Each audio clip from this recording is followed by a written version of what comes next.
अस्सलाम वालेकुम। How are you students? Hope you all are fine. हम आज के लेसन में डिस्कस करेंगे classification of plants and animals. जैसे कि हमने इससे पहली क्लास में सीखा कि जो लिविंग थिंग्स होती हैं, जानदार चीज़ें होती हैं, वो क्या होती हैं। इनके जो मेजर ग्रुप्स हैं वो प्लांट्स और एनिमल्स हैं। हमने इनकी कैरेक्टरिस्टिक्स देखे, हमने इनकी खसूसियात को देखा, इनमें जो डिफरेंसेस थे, इनमें जो सिमिलैरिटीज़ थी, उन सब को देखा। आज हम इन दोनों क्लासेस की जो क्लासिफिकेशन है उसको डिस्कस करेंगे। फर्स्ट ऑफ ऑल हम डिस्कस करेंगे क्लासिफिकेशन ऑफ एनिमल्स को। Animals are classified into two major groups. Basically they are divided on the basis of their vertebral column और बैकबोन। मतलब एनिमल्स को इनकी बैकबोन या रीढ़ की हड्डी जिसको हम बोलते हैं उसकी बेस पे दो मेजर ग्रुप्स में डिवाइड किया जाता है। अच्छा, सबसे पहले तो आप ये सोच रहे होंगे कि ये रीढ़ की हड्डी क्या होती है, वर्टिब्रल कॉलम क्या होता है, मैम क्या बोल रही हैं, या बैकबोन क्या होती है। तो आप अगर ये जानना चाहते हैं, अपना हाथ अपनी बैक पे ले जाइए, अपनी नेक के पीछे अपना हाथ रखिए, अपनी गर्दन को थोड़ा सा नीचे मूव करेंगे तो आप फील करेंगे एक हड्डी जो यहाँ से स्टार्ट होकर आपकी बैक तक जाती है। हम इस हड्डी को बोलते हैं वर्टिब्रल कॉलम या बैकबोन या रीढ़ की हड्डी। इस रीढ़ की हड्डी की बेस पे जो एनिमल्स होते हैं उनको दो मेजर ग्रुप्स में डिवाइड किया जाता है।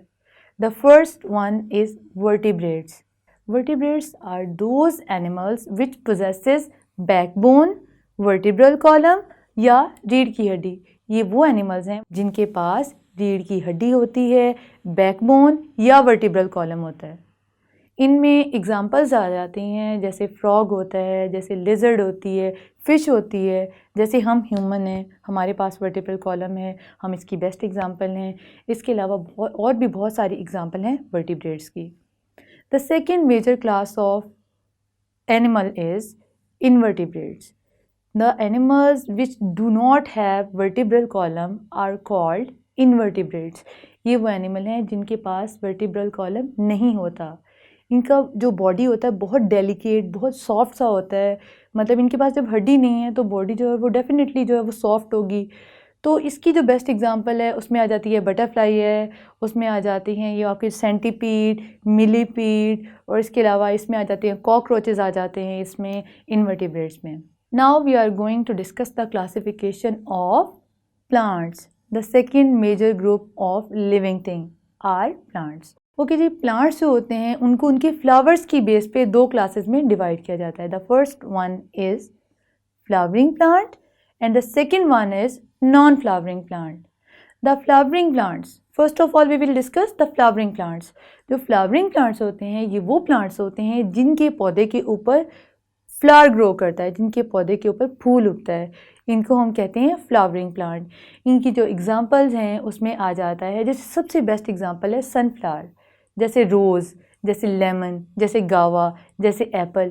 इन सारे प्लांट्स के ऊपर जो होता है वो फ्लावर ग्रो करते हैं, फिर उससे फ्रूट बनता है। अच्छा जी, इसके अलावा ये जो फ्लावरिंग प्लांट्स होते हैं ये शर्ब्स भी हो सकती हैं, हर्ब्स भी हो सकती हैं, और ये ट्रीज़ भी हो सकते हैं। मतलब फ्लावर्स किसी भी तरह के पौधे पे ग्रो कर सकते हैं। जैसे मैंने आपको एप्पल की एग्जांपल की, एप्पल जो होता है वो एक ट्री पे लगता है, लेकिन इससे पहले कि एप्पल वहाँ पे लगे वहाँ पे फ्लावर्स ग्रो करते हैं और उसके बाद वहाँ पे फ्रूट बनता है। वो सारे प्लांट्स जिन पे फ्लावर्स लगते हैं उनको हम कहते हैं फ्लावरिंग प्लांट्स। अब सेकंड वन पे आ जाएं, जिनको हम बोलते हैं नॉन फ्लावरिंग प्लांट्स। ये वो प्लांट्स होते हैं जिनकी बॉडी के ऊपर फ्लावर्स ग्रो नहीं करते, जैसे सैगो पाम, जैसे कोनीफर, जैसे पाइन। इस तरह की दूसरी एग्जांपल्स आ जाती हैं उन प्लांट्स की जिनके ऊपर फ्लावर्स ग्रो नहीं करते। अच्छा, कोनीफर आपने सुना होगा शायद, ये पाकिस्तान में बहुत इंपॉर्टेंट प्लांट है जो पाकिस्तान के शुमाली इलाका जात में पाया जाता है, नॉर्दर्न एरियाज़ ऑफ पाकिस्तान में ये होता है। इसका सबसे जो बेस्ट फ़ायदा ये है कि जो इसकी लकड़ी होती है वो कंस्ट्रक्शन में यूज़ होती है, सजावटी लिहाज से, मतलब ऑर्नामेंटल पर्पस के लिए यूज़ हो सकती है, या जो इसकी लकड़ी होती है फर्नीचर बनाने के लिए यूज़ होती है।